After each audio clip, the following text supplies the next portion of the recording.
What if the intricate embroidery on a medieval tunic, the seemingly insignificant patch on a peasant's robe, held the key to a forgotten language, a secret history whispered through thread and fabric? What stories did those clothes themselves tell, beyond the lives of the people who wore them? Tonight, we won't unravel that historical enigma. Instead, we will find our peace in the slow, deliberate craft of the medieval tailor, the painstaking hours spent stitching together the humble garments of the medieval world. We'll explore the textures, the colors, the very feel of the cloth against the skin, as we journey through the surprisingly mundane, yet deeply satisfying world of clothing in the Middle Ages. So before you get comfortable, take a moment to like the video and subscribe to Snooze Stories for more calming tales from history. Now dim the lights. Let the gentle rhythm of the loom, the quiet snip of the shears, transport you to a time of simple stitches and enduring fabrics. Imagine the flickering candlelight illuminating the hands of a skilled artisan, carefully shaping a piece of cloth that would one day warm the body and tell the story of a life lived in the medieval world. Close your eyes and let us begin. Close your eyes and let us begin. Imagine the air, thick with the scent of flax and wool, perhaps a hint of wood smoke drifting in from a nearby hearth. The light is soft, the kind that spills from a single candle, casting long shadows across a rough-hewn wooden table. On that table, a pile of raw materials, bundles of unspun flax, the soft yielding fleece of sheep, skeins of already spun yarn in varying shades of browns, grays, and the occasional muted blue or green, dyed with painstakingly gathered plants. These are the building blocks of a world clothed in simple, yet enduring fabrics. Let us begin at the very beginning, with the cultivation of the flax plant. Imagine the fields stretching out under a pale sun, filled with the tall, slender stalks. Feel the coolness of the soil between your fingers as you help pull up the plants, their stems strong and fibrous in your hand. The air is filled with the low hum of bees, the distant caw of a crow, and the whisper of the wind through the tall grasses. This is the raw material, the foundation upon which much of medieval clothing would be built. This linen, meticulously harvested, carefully processed, would become the base layer, the everyday shirt or tunic, the undergarment providing comfort against the harsher outer layers. Picture the process, slow and deliberate, the retting, the laborious separation of the fibers, the careful combing, the spinning of the thread, a thin, almost ethereal strand emerging from nimble fingers, a rhythmic movement repeated endlessly. Hear the quiet whir of the distaff, a soft, soothing counterpoint to the gentle sounds of the countryside. The thread, spun from flax, is strong and durable, a testament to the skill and patience of those who worked it, the feel of it cool and smooth against your skin. Now consider wool. Imagine the sheep, their fleece thick and soft, the color varying depending on the breed, perhaps a creamy white, a deep brown, or even a speckled gray. Feel the texture of the wool, the softness against your fingers, the slight springiness as you gather it. The shearing, a communal activity, a time of shared work and gentle conversation under the open sky. Then the carding, the painstaking process of separating and aligning the fibers, preparing them for spinning. The wool, unlike flax, holds a warmth, a natural insulation against the chill of the medieval winter. Picture the colors, the natural off-whites, the subtle browns, and the occasional deeper shades achieved through natural dyes. The dyes themselves are another story, one rich in its own detail. Imagine the women gathering berries, roots, and flowers, their baskets overflowing with the natural pigments of the land. The madder root yielding deep reds, the woad providing blues, the weld giving yellows. These colors, subtly muted, were often mixed to achieve a range of hues, each reflecting the skill and creativity of the dyer. The process was slow and methodical, often requiring several steps and long periods of soaking. And the smell, the earthy scent of the roots, the sweet fragrance of some berries, the distinctive aroma of the dye baths themselves. The colors, a muted palette, reflecting the natural world around them. And then, the weaving. Imagine the loom, its rhythmic clatter a constant companion, the warp threads stretched taut, the weft threads skillfully interwoven, creating a pattern as old as time itself. The steady, repetitive motion, hypnotic in its simplicity, creates a hypnotic rhythm. The sound, soft and repetitive, a gentle lullaby to lull you into a deeper state of relaxation. Observe the weaver's hands, moving with an almost innate precision, each movement honed by years of practice. The creation of a simple cloth is an art form in itself, a testament to the patience and skill of those who worked with these ancient crafts. The finished cloth, its texture varying with the weave, smooth or rough, depending on its intended use. This is the fabric that formed the foundation of the medieval wardrobe. This finished cloth, then, the culmination of patient effort, is but the final stage of a much longer process. Let us trace its origins back to the very source, to the fields and pastures that yielded the raw materials, the lifeblood of the medieval textile industry. Imagine, if you will, the vast expanse of a medieval field, bathed in the soft light of a summer's dawn. The air, still cool, carries the scent of dew-kissed grass and the rich, earthy aroma of tilled soil.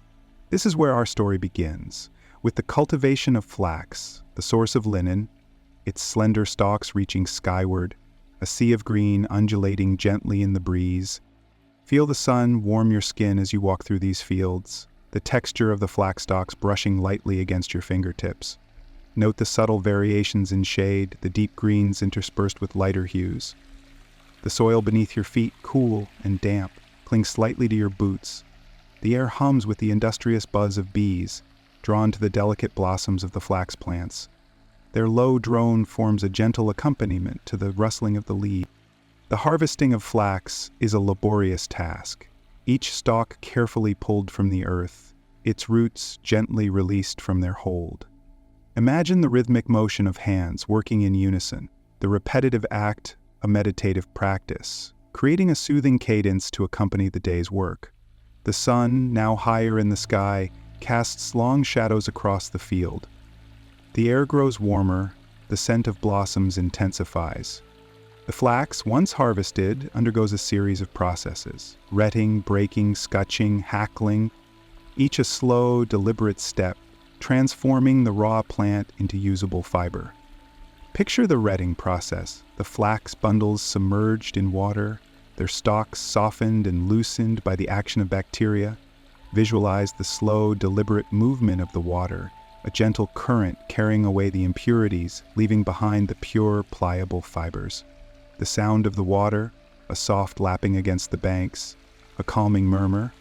The scent, earthy and somewhat pungent, a fragrance both familiar and unique.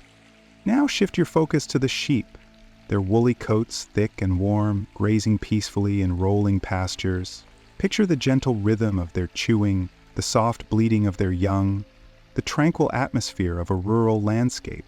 These animals, vital to the medieval economy, provide the wool that forms the basis for so much of the clothing worn during this period. Imagine the soft texture of their fleece, the varying shades of white, gray, and brown, their subtle colors mirroring the earth itself. The shearing of the sheep is a ritualistic act, the wool carefully removed, its texture a delight to touch. The soft, springy fleece, unspun and raw, holds the promise of warmth and comfort. Again, note the repetitive motions, the rhythmic snips of shears, the gentle touch of hands guiding the process. The air is filled with the soft, woolly scent of the fleece, a comforting aroma redolent of rural life. The process of transforming raw wool into usable yarn is equally intricate and demanding. Consider the spinning wheel, its slow, steady rotation, the rhythmic whirring a constant companion to the spinner. Observe the spinner's hands, moving with practiced ease, twisting and drawing the fibers into a fine, continuous thread. The rhythmic repetition of this act, the almost hypnotic quality of its motion, creates a calming effect, a sense of peace and tranquility. The feel of the wool against the skin is reassuring, soft and warm, a tactile comfort that soothes the senses. Imagine now the vast expanse of fields where hemp and other plants are cultivated, their fibers woven into strong and durable cloths. Their textures vary from the smooth, lustrous surfaces to the rough, coarsely woven canvases. Contemplate the multitude of colors that spring forth from nature's dye pots, derived from flowers, barks, and berries. Deep blues and earthy browns, rich yellows, vibrant reds. Consider the process of creating these dyes, the slow simmering of roots and leaves, their potent color leaching into the water. Imagine the various colors, carefully arranged, and then placed into the dye bath. The sensory experience of these tasks, their calm and steady repetition, invite a sense of deep relaxation. The quiet work of the fields, the rhythmic motions of spinning and weaving, these all contribute to a tranquil atmosphere that encourages rest. Let these images and sounds wash over you, soothing your mind, calming your body, preparing you for sleep. Now picture the flax, its fibers separated, meticulously combed, ready for the ancient art of spinning. Imagine the distaff, a simple yet elegant tool, held gently in the hand, the flax carefully drawn out, its fibers twisting, slowly, methodically, into a fine thread. Feel the coolness of the flax against the fingertips, the slight resistance as the thread forms, a gentle pressure, a rhythmic movement. The spinner's hands, calloused yet nimble, work with a practiced ease, the wheel humming a low, steady drone, a calming lullaby. The rhythmic whirring, the soft click of the spindle, the steady pull of the thread, these sounds create a hypnotic rhythm, a soothing counterpoint to the racing thoughts of the day. The light catches the spun thread, highlighting its delicate sheen, a testament to the spinner's skill. Imagine the variations in texture, the subtle differences in thickness, the slight irregularities that are not imperfections, but rather the hallmarks of a handcrafted process. The colors, drawn from nature's palette, shift and change with the movement of the light. A mesmerizing dance of hue. The air is filled with the faint scent of flax, clean and earthy, a natural aroma that calms and soothes. The spun thread is gathered, carefully wound onto a bobbin, a small treasure accumulated through hours of patient work, a testament to the slow and steady rhythm of creation. Now consider the loom, a larger instrument of creation, a testament to human ingenuity. Imagine its sturdy wooden frame, polished, smoothed by years of use, the warp threads stretched taut, a tapestry of potential waiting to be realized. Feel the smooth coolness of the wood against your skin, the slight give under your touch. The weaver's hands, equally skilled, move with a deliberate grace, threading the weft through the warp, creating a fabric of intricate beauty. The shuttle glides back and forth, a gentle rhythmic motion, each pass weaving a new line of intricate design into the emerging textile. Listen to the soft click of the heddle as it rises and falls, the gentle scrape of the reed as it beats the weft into place. The sound is consistent, a low hum that resonates with the tranquility of the process. Observe the way the colors intertwine, the patterns that emerge, the subtle shifts in texture as different threads are woven together. Imagine the deep blues of woad, the rich yellows of weld, the warm reds of madder root, blending together to create a tapestry of colors that reflects the richness of the natural world. Each thread a story in itself, each color a memory of the fields, the dyeing process, the patient hands that transformed raw materials into something beautiful and useful. Consider the weight and drape of the finished cloth. Imagine the texture of linen, smooth and cool against the skin, the strength of hemp, its rough, durable quality. Feel the softness of wool, spun from the fleece of sheep, its warm embrace. Each fiber has its own character, its own story to tell, a testament to the ingenuity and creativity of the medieval craftsman. The process unfolds slowly, steadily, a meditation in motion. The rhythmic movements of the hands, the hypnotic sounds of the wheel and the loom, the quiet contemplation of the work, all contribute to a sense of profound peace. The scent of flax and wool mingling with the faint aroma of the dye pots, a subtle fragrance that evokes a sense of calm and serenity. The steady rhythm of the work becomes a meditative practice, a pathway to inner stillness. The colors, slowly unfolding, transform the raw materials into cloths, each a tiny reflection of the natural world, each a testament to human patience and skill. Visualize the finished cloth, carefully folded, ready to be transformed into garments, blankets, or tapestries. Imagine the satisfaction of the craftsman, the quiet pride in a job well done. The beauty of the finished product is not simply aesthetic, it's a testament to the slow and deliberate process of creation, to the patience and skill of those who transformed raw materials into something exquisite. Now, let the image of this tranquil scene, the slow rhythmic movements, the quiet hum of the spinning wheel and loom, wash over you.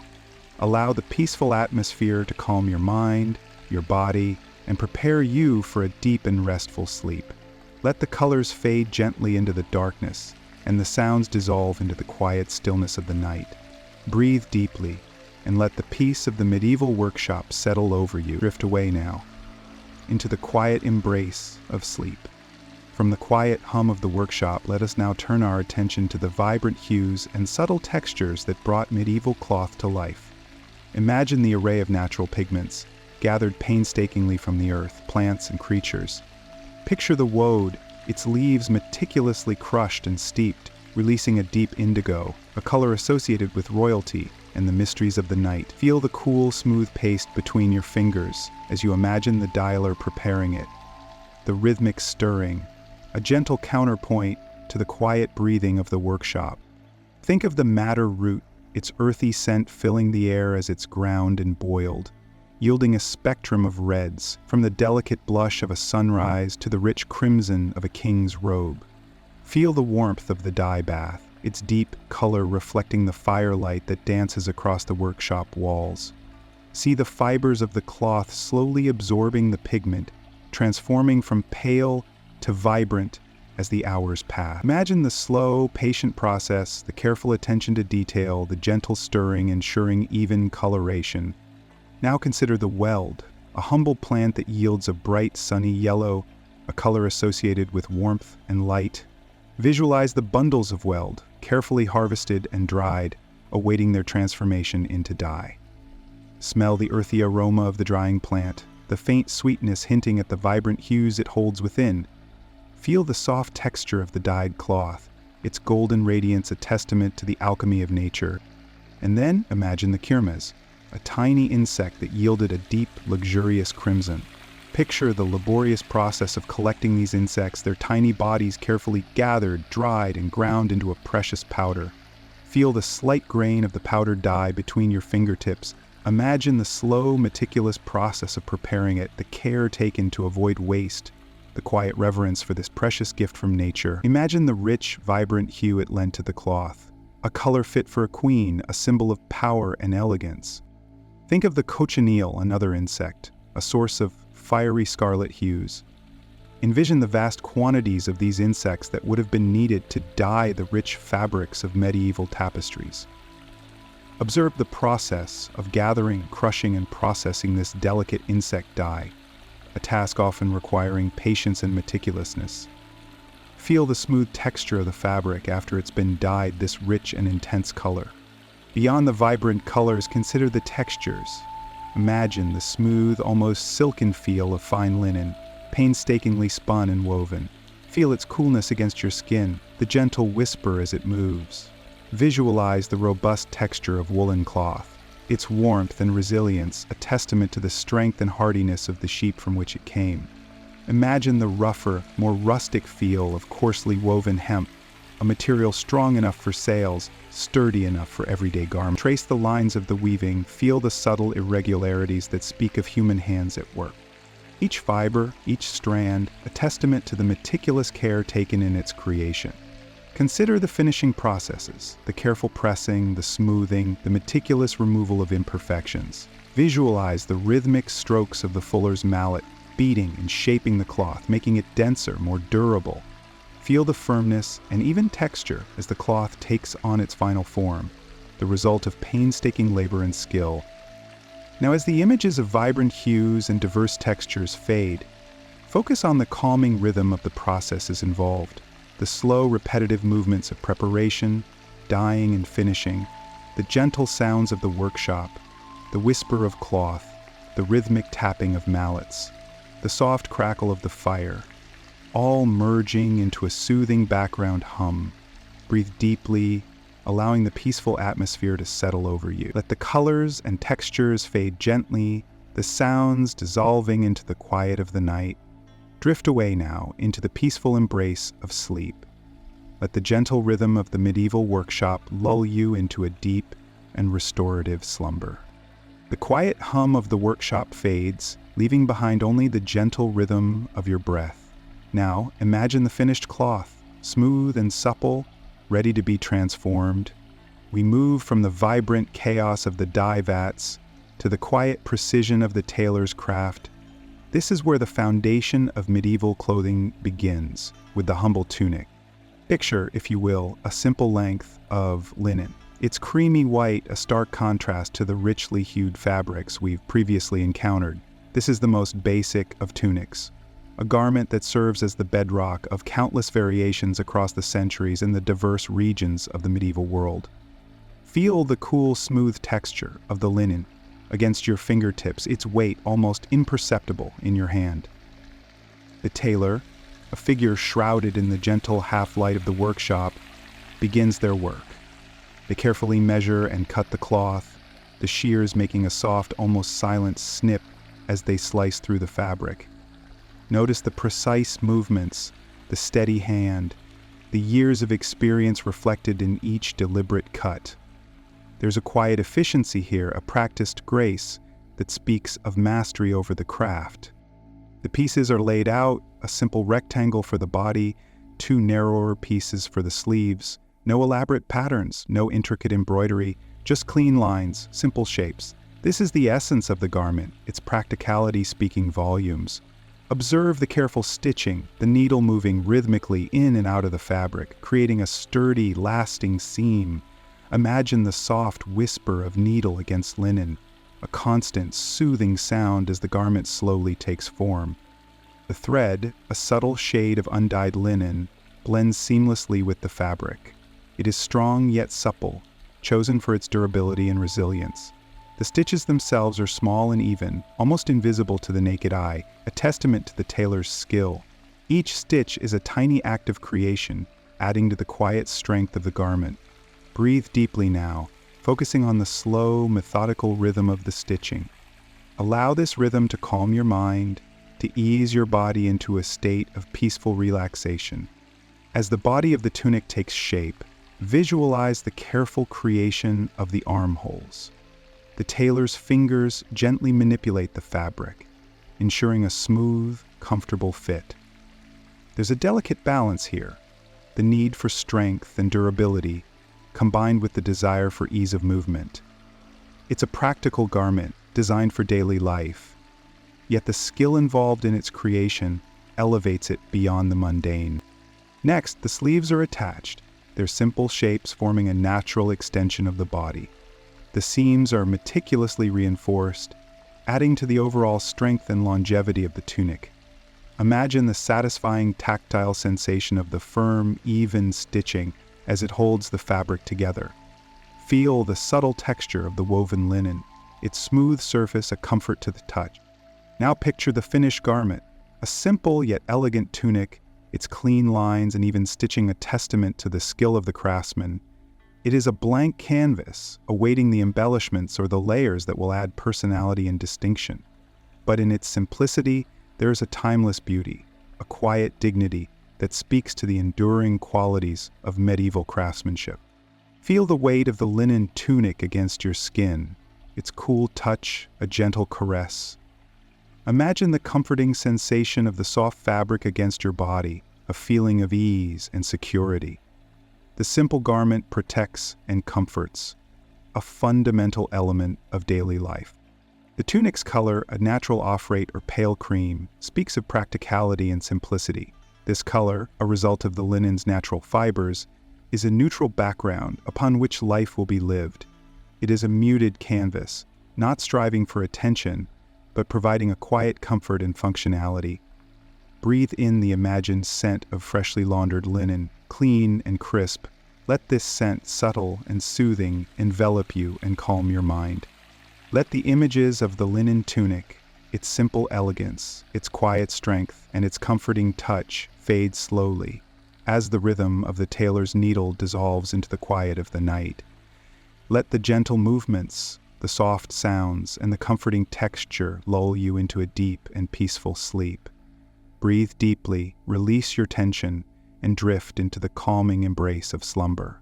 The night is yours. Surrender to its peaceful rhythm.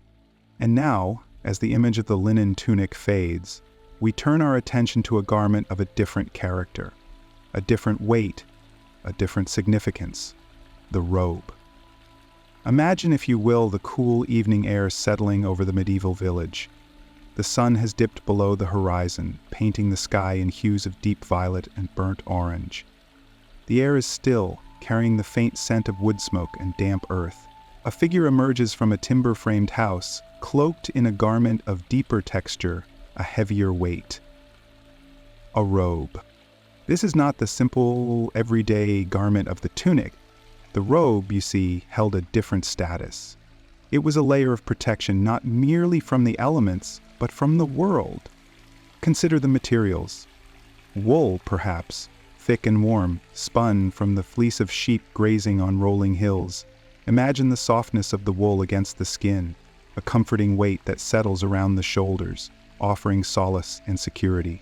Feel the slight scratch of the coarser threads, a texture that speaks of resilience and enduring warmth. Or perhaps, for the wealthier members of society, a robe of fine linen, a lighter but still substantial garment, dyed a rich, deep color, the deep indigo of a twilight sky, the saturated crimson of a winter berry, or the luxurious emerald of a forest clearing.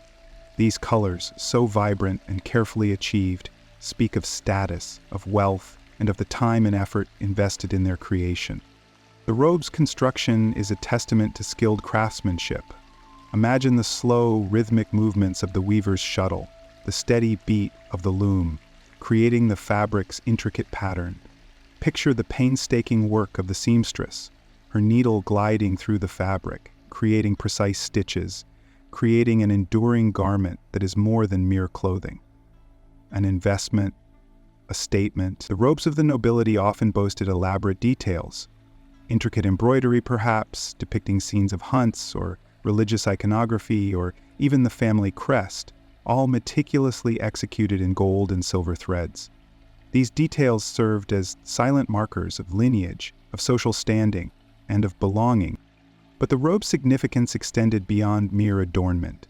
It offered practicality, a layer of protection against the biting winds of winter, the chill of damp autumn evenings, and the relentless sun of a summer's day.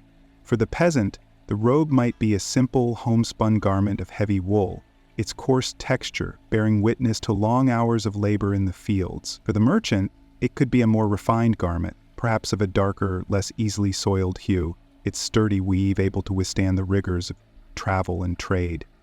For the clergy, the robe might be a long, dark garment, possibly made from a heavy linen cloth or even velvet, symbolizing both spirituality and humility. Imagine the feeling of pulling the robe on, the comforting weight settling upon the shoulders, the soft fabric caressing the skin. It is a sense of security, of being enveloped, protected from the world outside. The robe provides a sense of privacy, a separation from the harsh realities of daily life, a comforting cocoon that allows one to escape the rigors of the day and withdraw into a space of quiet contemplation. The very act of putting it on was a ritual, a transition from the demands of the day to the quiet solace of the evening. Consider the details of the robe's construction, the carefully placed seams, the strong stitching, the robust fabric that has endured the passage of time. Feel the texture of the fibers, the weight of the wool or the smoothness of the linen. Smell the faint scent of the dye, a lingering aroma that speaks of a time long past. Hear the soft rustling sound of the fabric as you imagine moving within the robe. Its gentle rhythm, a comforting lullaby. Let the quiet elegance of the robe settle around you, calming your thoughts, easing your worries. The warmth of the wool, the rich colors, the sense of being enveloped, all create a sensation of deep peace and tranquility. Breathe deeply, let the image of this comforting garment settle over you, and allow its quiet presence to lull you into a peaceful, restful sleep. The robe, a symbol of warmth and status, now serves as a symbol of comfort and rest. Let it embrace you as the night enfolds you gently. Sleep now and dream of the slow, steady rhythm of the weaver's shuttle, the gentle hum of the loom, the quiet satisfaction of a garment well made. Sleep now and dream of the slow, steady rhythm of the weaver's shuttle, the gentle hum of the loom, the quiet satisfaction of a garment well made. And as the dream settles, consider the layers that followed the robe, the additional garments that provided both practical protection and a further display of wealth and status. We move now from the intimacy of the robe to the more public display of the cloak and the mantle. Imagine, if you will, a chill autumn wind whispering through the cobbled streets of a medieval town. The sun, a pale disk sinking towards the horizon, casts long shadows that stretch and lengthen as the day gives way to the approaching night. A figure emerges from the gloom, their form partially obscured by a voluminous cloak, dark as the twilight itself. This is not merely a garment, it is a statement. This cloak, perhaps woven from thick, heavy wool, the kind that feels almost substantial in your hands, holds the warmth of the day against the encroaching cold. Feel the weight of it, the rough yet comforting texture against your skin. The color, a deep, almost somber brown, or perhaps a subdued gray, speaks of practicality and resilience. Imagine the subtle variations in shade, the slight inconsistencies in the weave, a testament to the handcrafted nature of the garment, a subtle story woven into the very fabric itself. The hood, generously sized, falls in soft folds around the shoulders, offering shelter from the wind and rain, a silent guardian against the elements. Notice the way the wind catches the edges of the cloak, causing it to ripple gently, a quiet dance of fabric in the fading light. Now consider a different scene. The sun shines brightly on a bustling marketplace, the air thick with the scent of spices and roasting meats. A richly dressed merchant, perhaps a prosperous wool trader, stands proudly, draped in a magnificent mantle. This is not merely a cloak for protection. It is a symbol of success, a visible testament to years of hard work and shrewd dealings. The mantle, far more elaborate than the simple cloak, is perhaps made of a finer wool, softer and more luxurious to the touch. Picture the vibrant colors, a deep jewel-toned blue, perhaps embroidered with intricate patterns in gold thread, telling tales of mythical beasts or heraldic symbols, reflecting his family's lineage or position within the community. The weight is less cumbersome than the simple woolen cloak, its fluidity adding to the impression of elegance and prosperity. Imagine the gleam of the gold threads, catching the sunlight, a spectacle that draws the eye and commands respect. The intricate designs, painstakingly stitched by skilled hands, tell a silent narrative, a visual representation of wealth and influence. The soft, almost imperceptible sheen of the fabric speaks of quality and refinement. Feel the gentle drape of the garment, the way it falls in graceful folds, accentuating the figure beneath. Run your fingers in your mind across the subtle textures. Picture the velvety softness of a fine wool mantle contrasted against the heavier, more robust weave of a common cloak. Feel the weight of the cloth, its substantial presence offering not just warmth, but a sense of security and confidence. Each garment, from the humblest cloak to the most ornate mantle, holds within its fibers a story of its making, its use, its wearer. Consider the practical applications. The cloak shielding from the relentless rain, the mantle offering protection from the biting winds of winter. Yet more than that, both serve as symbols. The simple cloak speaks of practicality and resilience, while the ornate mantle proclaims wealth and social standing. Each piece tells a story, whispering secrets of everyday life in the medieval world. Let the images of these garments, their textures, their colors, their weights, settle upon you like a gentle blanket. Let the imagined warmth of the wool, the softness of the fabric, and the quiet elegance of their designs lull you into a state of peaceful repose. The stories they tell are now part of your night, their quiet presence embracing you as the night unfolds. Let the threads of time woven into the fabric of these medieval garments lead you gently into sleep. Rest now, and dream of the hushed whispers of the past, the gentle sway of fabric in the wind, the silent stories told in cloth. Rest now, and dream of the hushed whispers of the past, the gentle sway of fabric in the wind, the silent stories told in cloth. And as the night deepens, let us descend from the flowing lines of mantles and cloaks, to consider the garments that ground us, that connect us to the very earth beneath our feet, the hosiery and footwear of the medieval world. Imagine, if you will, the chill of a damp stone floor beneath your bare feet, a sensation not unfamiliar to the medieval peasant, the artisan, the lord, even the queen. But unlike us, they did not often go unshod. For even the poorest possessed some form of foot covering, however rudimentary.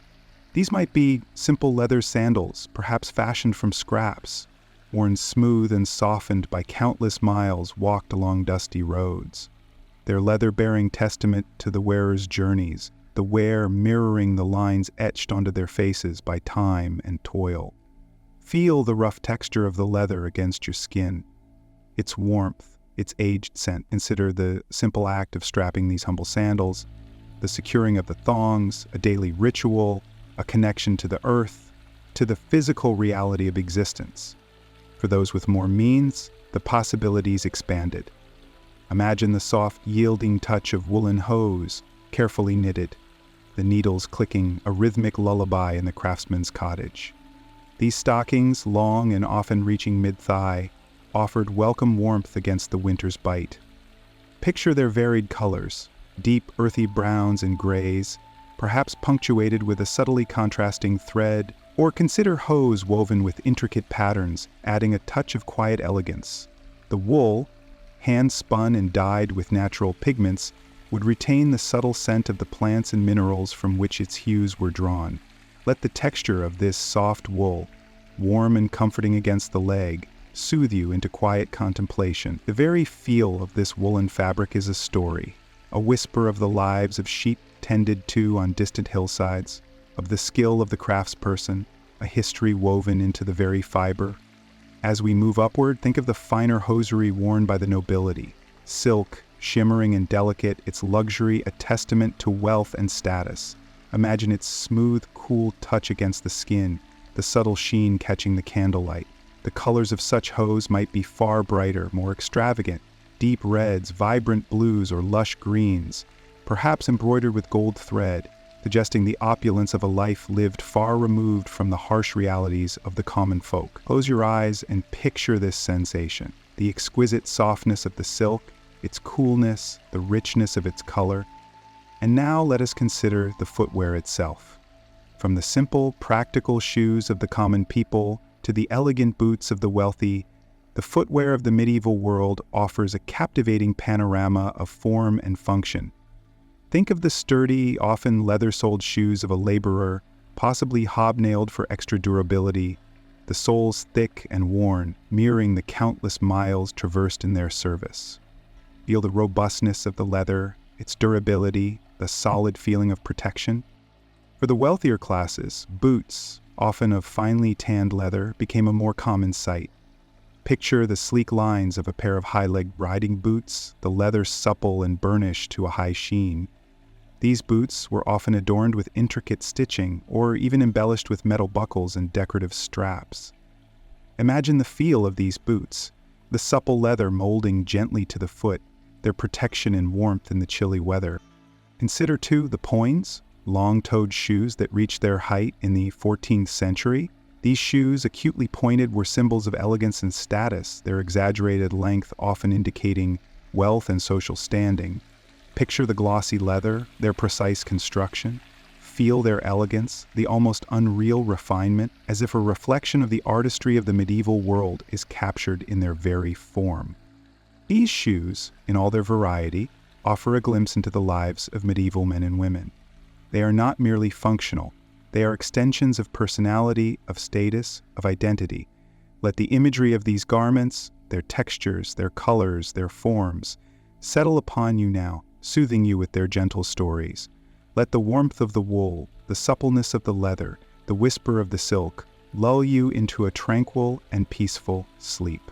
The threads of time woven into the very fabric of medieval footwear now lead you gently to rest.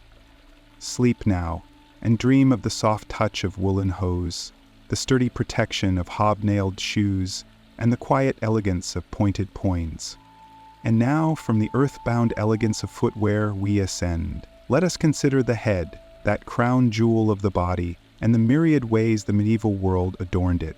Imagine, if you will, the weight of a crown, not of mere gold, but of gold intricately worked, studded with precious stones, rubies like drops of solidified sunset, sapphires deep as twilight skies, emeralds whispering of verdant forests. Feel the cool, smooth surface against your brow, the subtle shifting of the weight as you move your head.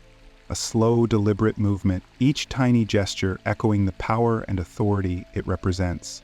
The intricate filigree, the delicate enamel work, the carefully positioned jewels, each detail a testament to the skill of the goldsmith, a silent narrative woven into the very metal. Let this image settle upon you, its weight a gentle pressure, calming your mind. But crowns, of course, were not for all. For the vast majority, headwear served a more practical purpose, offering warmth, protection from the elements, and yes, a degree of social signaling. Consider the coif, a simple yet elegant piece of linen or fine wool, often just a close-fitting cap, but capable of immense variation in form and adornment. Feel the soft texture against your skin, the gentle pressure of the fabric, a comforting embrace against the chill of a medieval winter's day. Imagine its subtle variations. A simple, plain white coif, perhaps, worn by a peasant woman, or one edged with delicate lace worn by a lady of higher standing. Picture the countless hours spent crafting these garments, the rhythmic movements of the needle, the slow, deliberate creation of something both practical and beautiful. Let the image of these simple head coverings soothe you, their unassuming nature a testament to the quiet dignity of daily life. Then there are the caps, a vast and varied family of headwear. Imagine the thick woolen cap of a shepherd, rough and sturdy, offering protection from the wind and rain. Feel the coarse texture of the wool against your fingertips, its earthy smell, a comforting reminder of nature's bounty. Picture its simple construction, a single piece of wool, carefully sewn, a tangible embodiment of practicality and resilience. Let the image of this simple cap, its honest functionality, calm your mind, grounding you in the steadfastness of the earth.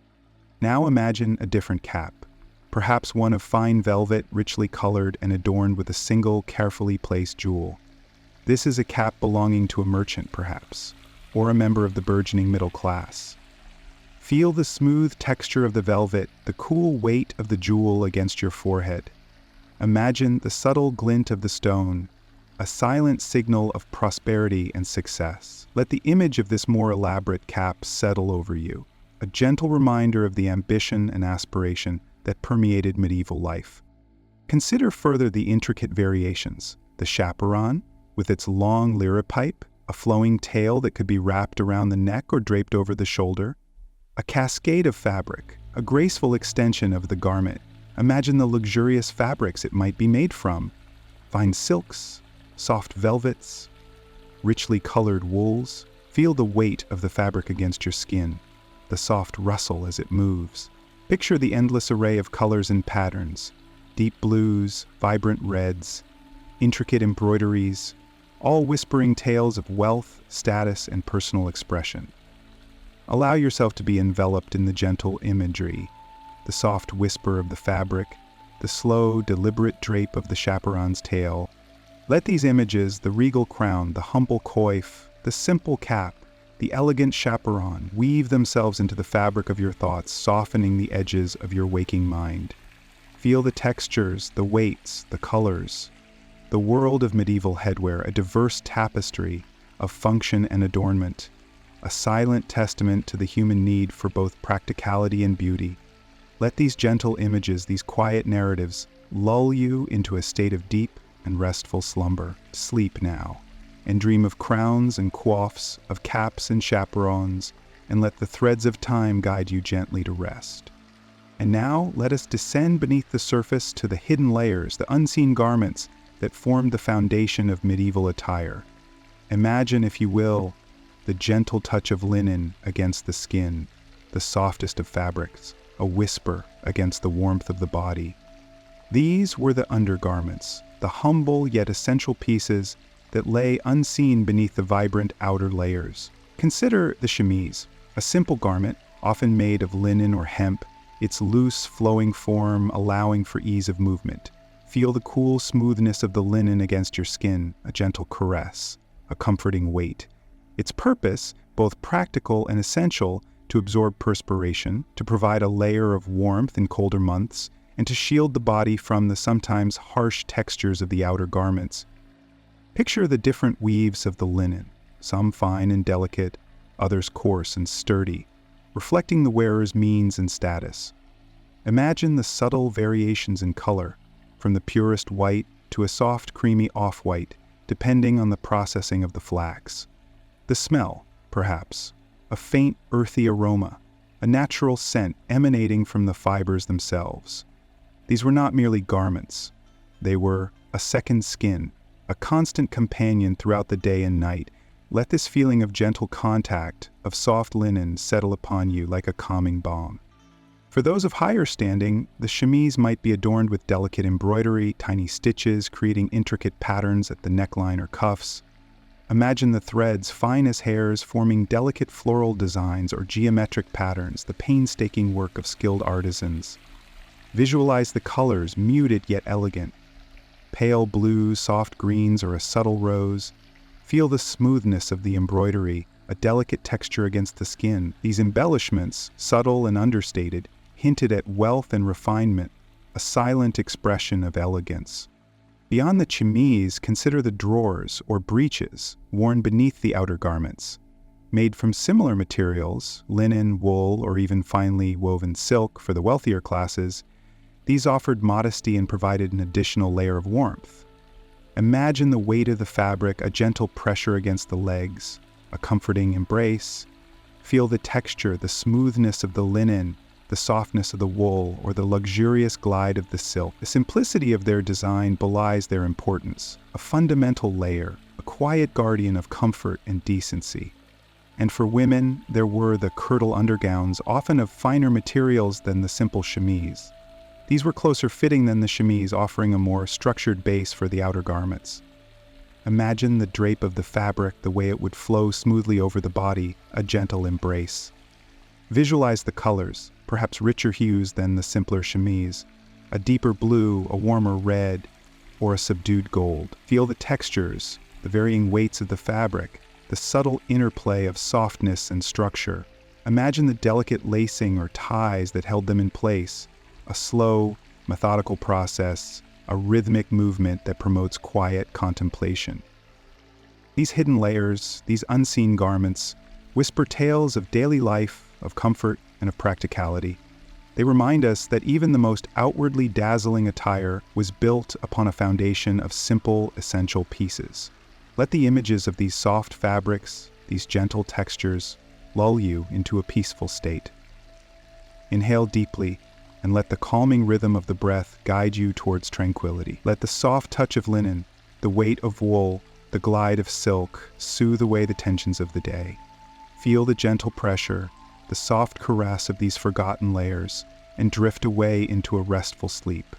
Sleep now, and dream of chemises and kirtle undergowns, of breeches and linen, and let the quiet elegance of the unseen guide you to slumber.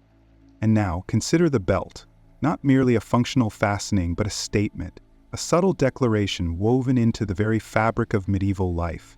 Imagine, if you will, the cool, smooth leather of a well-worn girdle, its surface softened by years of use, the faint scent of beeswax still clinging to the tanned hide. Feel the weight of it in your hands, the subtle give as you run your fingers along its length. If you picture the intricate tooling, perhaps a simple repeating pattern, perhaps a more elaborate design, a heraldic emblem subtly embossed into the leather, a silent testament to lineage or allegiance. This is not merely a utilitarian item.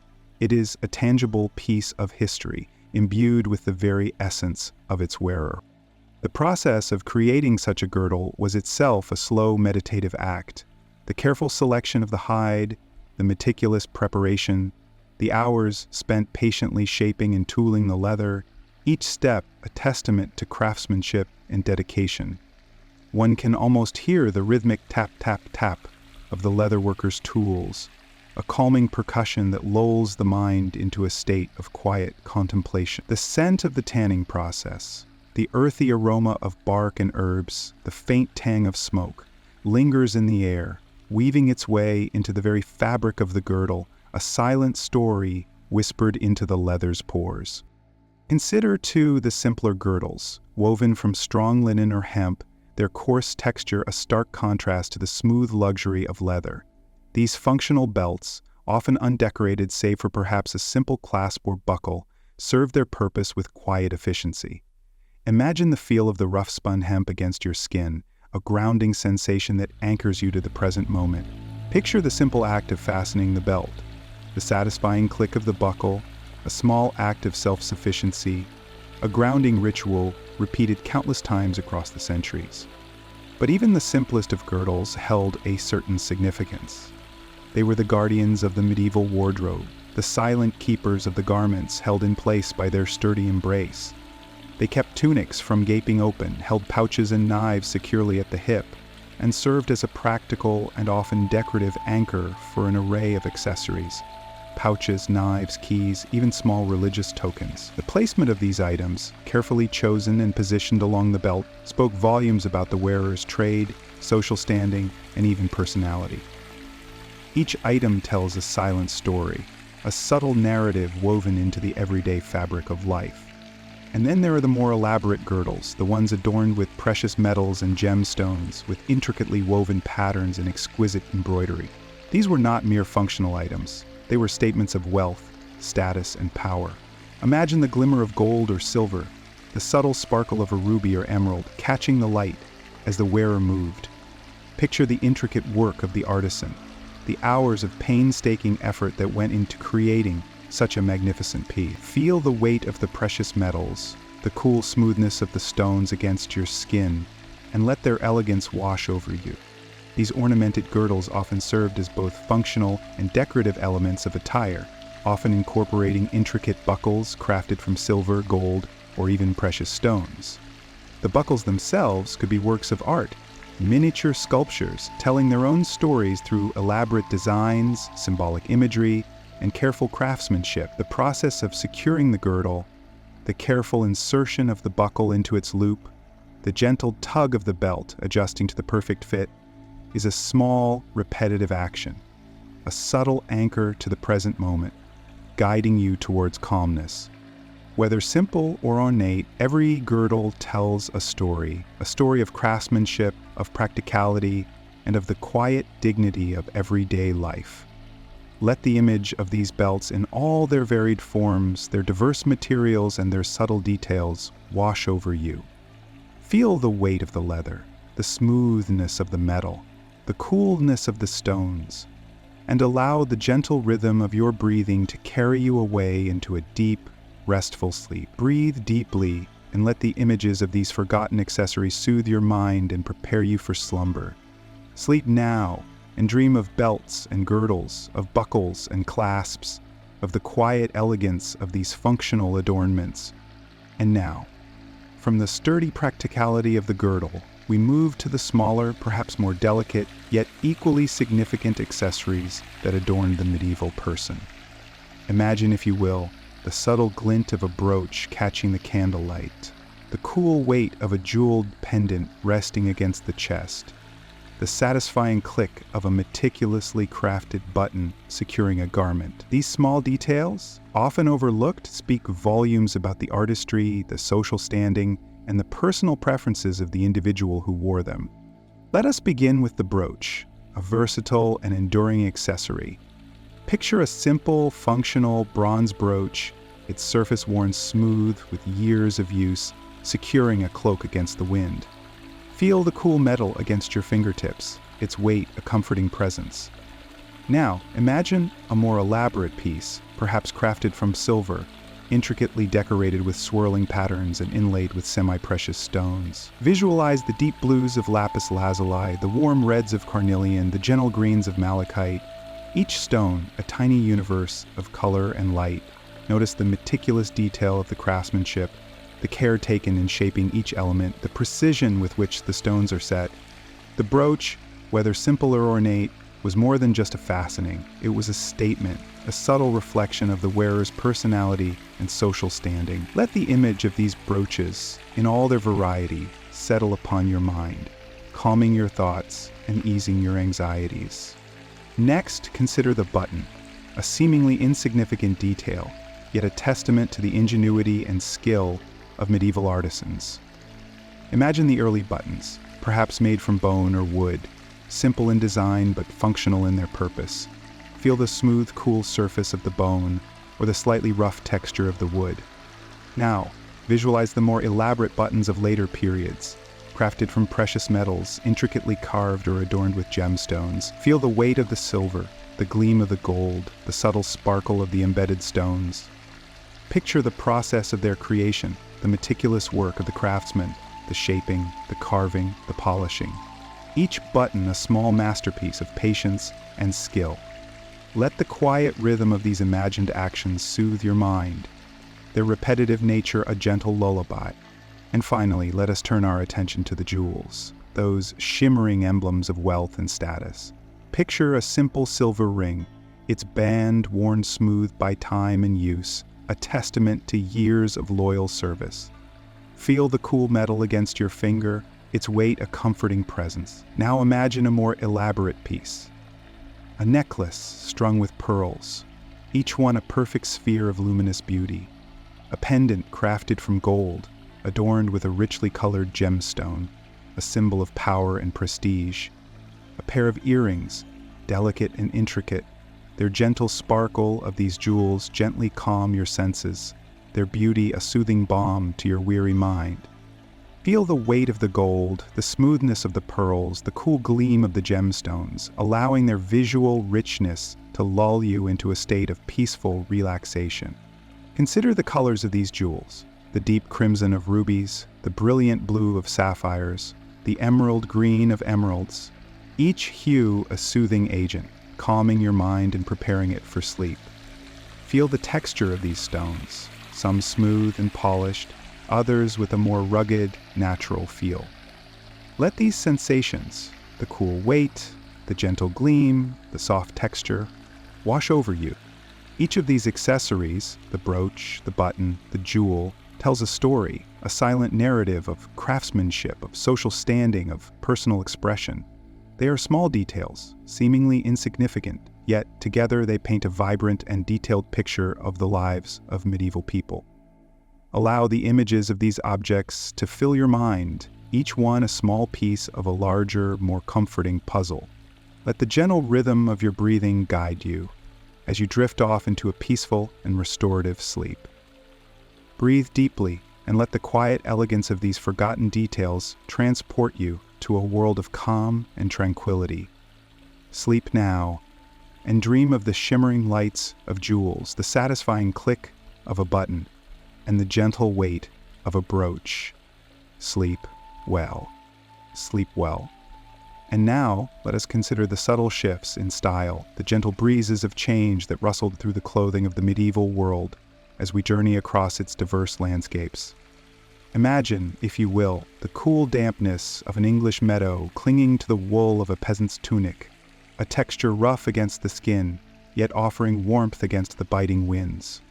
The deep greens and browns of the fabric, dyed with natural pigments, blend seamlessly with the surrounding landscape. Picture the thick, sturdy cloth woven tightly to withstand the relentless rain, its simple cut reflecting a practicality born of necessity. Now shift your gaze eastward, towards the bustling cities of the Holy Roman Empire. The air feels warmer, drier, perhaps tinged with the scent of wood smoke and baking bread. Here the textures change. The same wool might be spun finer, the cloth woven more loosely, creating a lighter, almost airy garment. Rich burgundies and deep blues, achieved through more complex dyeing processes, hint at a greater prosperity.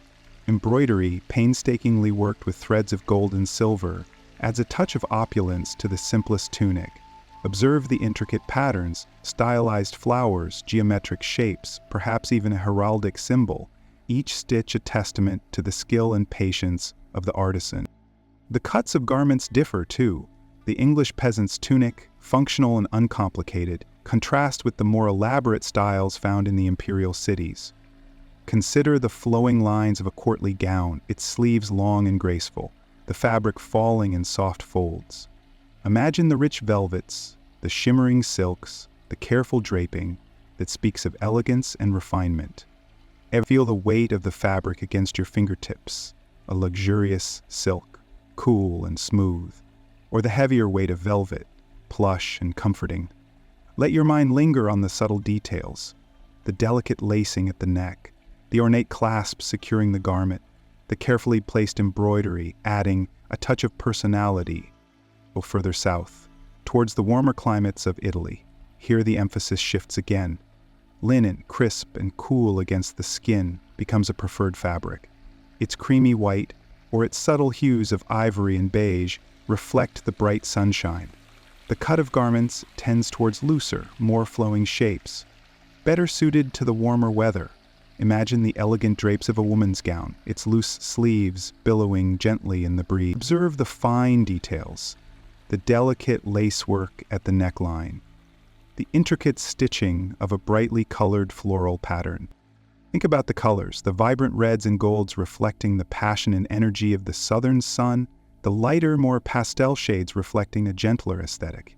In the chilly north, colors tend toward the earthier tones, browns, greens, and deep blues, while the warmer south embraces a brighter, bolder palette. Feel the warmth of the sun on your skin as you observe these differences, letting the images of these garments, simple and elaborate, rough and refined, bright and muted, wash over you, lulling your mind into a peaceful state. Let the colors blend and the textures merge, creating a calming visual tapestry that soothes your senses and guides you towards sleep.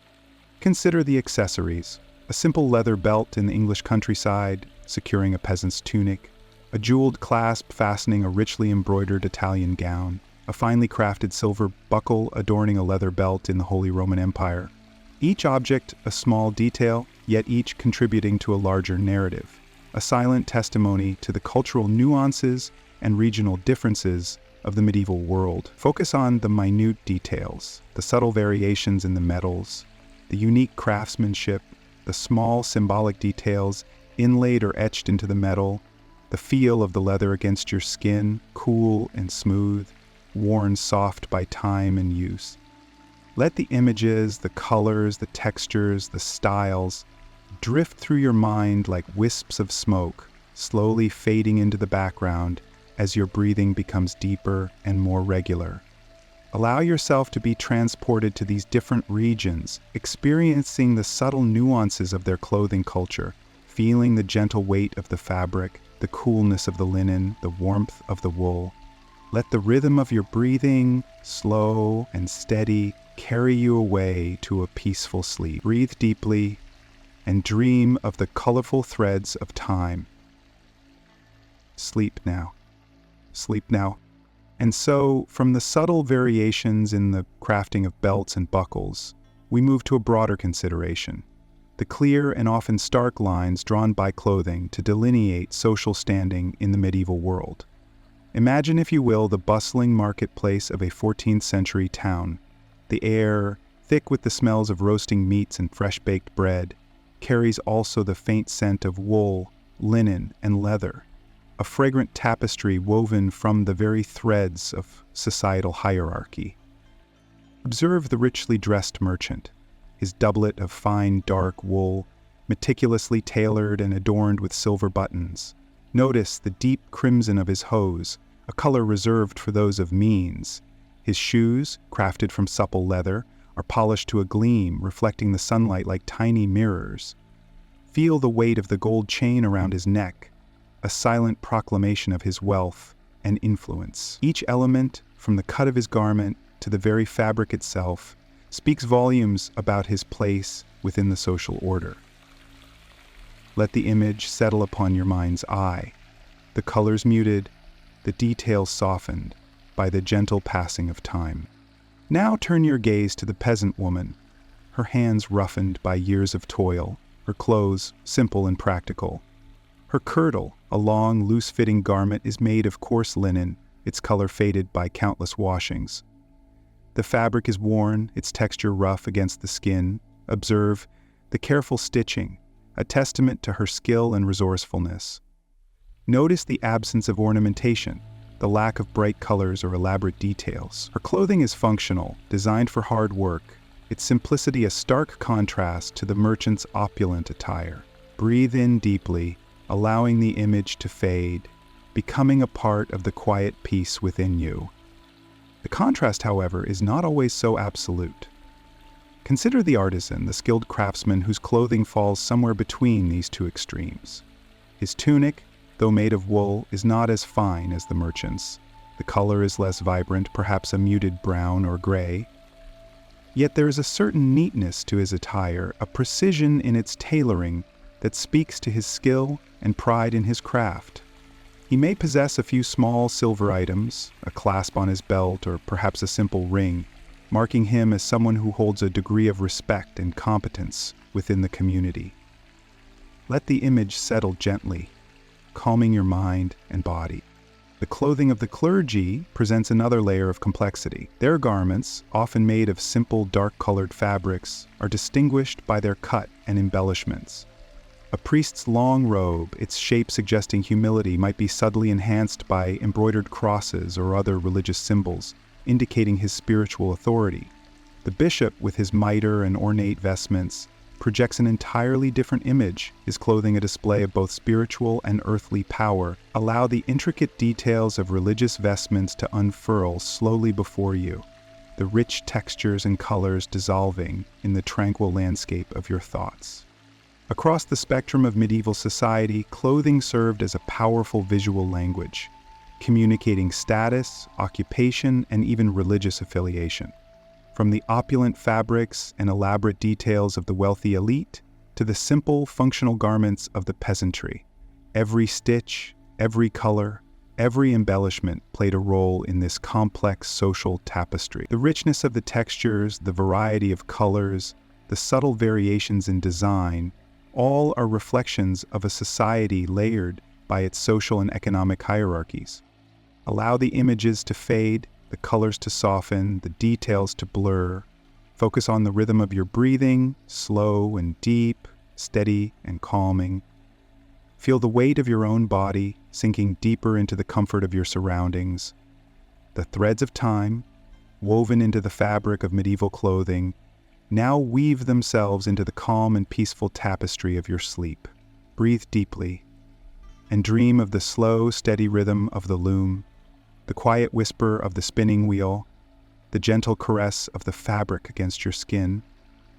Sleep now, thus sleep now. And as you drift, let us consider the subtle yet significant ways in which clothing reflected the gendered roles of medieval society. The lines, of course, were not always sharply defined. The fluidity of expression, even within the constraints of the time, deserves acknowledgement. But certain conventions, certain recurring patterns, emerge from the surviving garments and depictions, offering a glimpse into the visual language of masculinity and femininity in the medieval world. For men, the tunic remained a staple garment, often longer than those worn by women, sometimes reaching to the ankles. The cut was generally simpler, less fitted than the female counterparts. Imagine the weight of the coarse wool, the feel of the linen against the skin. Picture the deep, earthy tones of browns and greens, perhaps punctuated by the muted blues and grays of dyed fabrics. The practicality of the garment is evident, suitable for manual labor, for riding horseback, for the demands of a life often spent outdoors. Yet even within this functional simplicity, there was room for subtle expressions of status. The quality of the fabric, the intricacy of any stitching, the presence of added adornments like belts or pouches. These details whispered stories of wealth and social standing. Consider the gleam of a polished metal buckle, the subtle sheen of a finely woven belt, the soft thud of leather against leather as a pouch is fastened. Feel the weight of the garment, the comforting warmth of the wool. For women, The kirtle, a long, fitted garment, formed the foundation of their attire. Imagine the soft drape of the linen or wool, the way it skims the body, suggesting rather than revealing the shape beneath. The colors here were often brighter, more vibrant than those favored by men. Imagine rich jewel tones, deep blues, vibrant reds, shimmering greens. These were fabrics often embellished with embroidery, delicate needlework that created patterns and designs, adding layers of visual interest and meaning. Feel the coolness of the linen against your skin on a summer's day, the comforting warmth of the wool in winter. Picture the time and care spent on these embellishments, the quiet concentration of the needlewoman, the slow, deliberate movement of her hands. The head coverings worn by women offered a striking contrast to the relative simplicity of men's headwear. Think of the variety, the wimple, the veil, the coif, each a delicate and intricate construction, each signifying varying degrees of social standing and marital status. These garments, often of fine linen or silk, framed the face, subtly suggesting modesty and piety, but simultaneously offering opportunities for subtle displays of wealth and taste. The intricate folds of a finely pleated wimple, the sheen of silk against the skin, the delicate lace bordering a veil. These details add layers of visual complexity to the garment, enhancing its allure. Let the imagery gently lull you, the colors soften, the details blur into a peaceful haze. Over the kirtle, women might wear a gown or mantle, often fastened with elaborate brooches or clasps. Imagine the subtle clinking of metal against metal, the soft rustle of fabric as the woman moves. These outer garments often incorporated richer fabrics, more intricate designs, and more luxurious embellishments, further emphasizing social status. Consider the weight of the fabric, the feel of the luxurious material against your skin. Both men and women used accessories, belts, pouches, jewelry, to enhance their attire. These items were not merely functional, they were also powerful symbols of status and identity. Imagine the weight of a silver buckle, the gleam of a gold ring, the subtle clink of a jeweled brooch. Feel the smooth coolness of a silver clasp against your skin. These small details, often overlooked, spoke volumes about their owner's social position and personal style. The differences in clothing between the sexes were not simply a matter of practicality. They were deeply ingrained social and cultural markers. But within these conventions, individual styles and expressions of self emerged.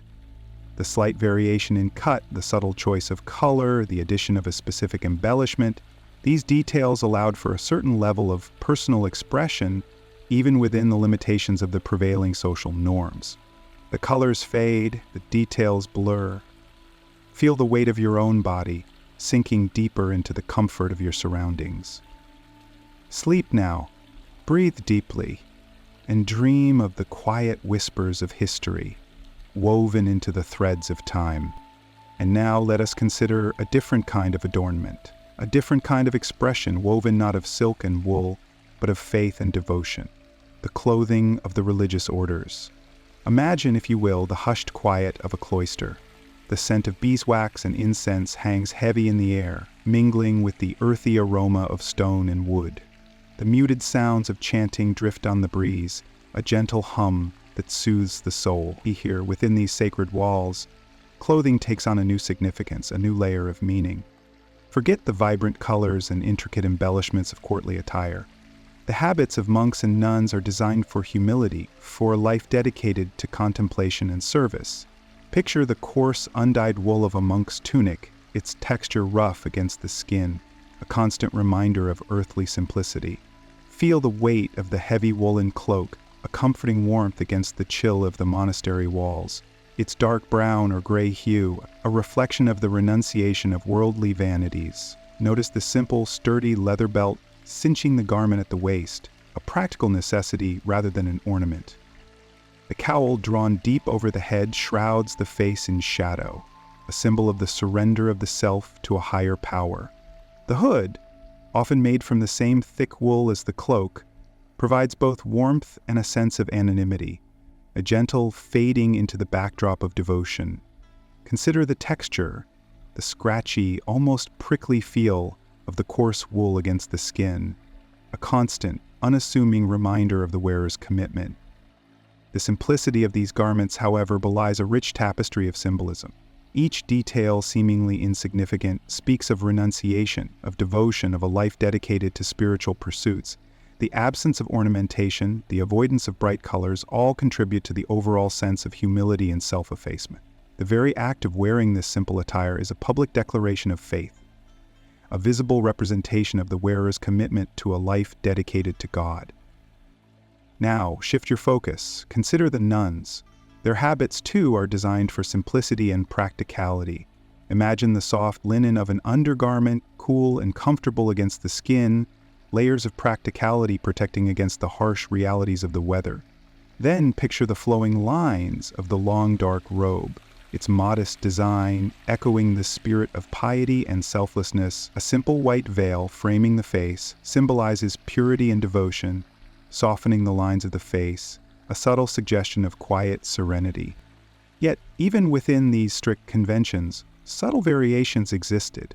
The color of the habit, the cut of the robe, the material of the veil, these details, though seemingly minor, could indicate the order to which the wearer belonged.